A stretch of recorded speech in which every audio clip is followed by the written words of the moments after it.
So ay mga kabro, ilagay na natin sa sako yung pinutol-putol natin. Ito na naman oh. Yan. Ipunin na naman natin para pag marami na, deliver na naman natin sa junk shop. Ganito lang talaga buhay mga kabro. Buhay probinsya.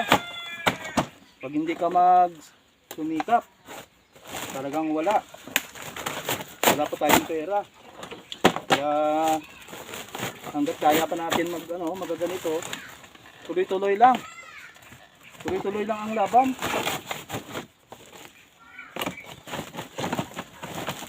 Mahalaga kahit pa paano, kahit kumita tayo ng konti oh, basta may panggastos araw-araw.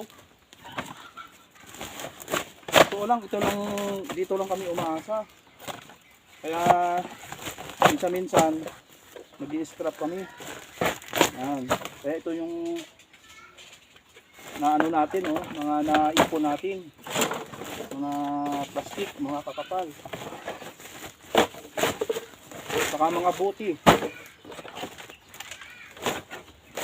Kailangan lang talaga masipag ng kabro para makaahon tayo sa hirap. Kahit anong trabaho naman, kahit kung hindi ka masipag, hindi ka makakapera eh. Kaso lang, natsimpo lang tayo dito sa trabaho ng medyo marumi yung trabaho. Sabi nga nila eh, may pera daw sa basura.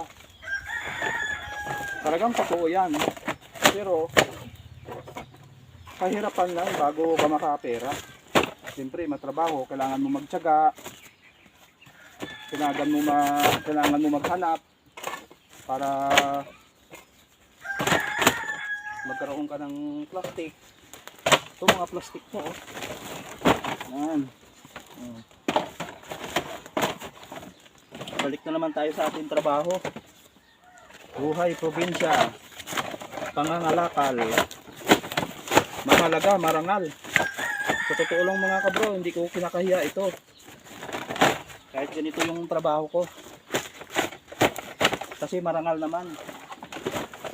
Pinagmamalaki ko pa to. Kaya ganito yung trabaho ko. Ayan mga kabro.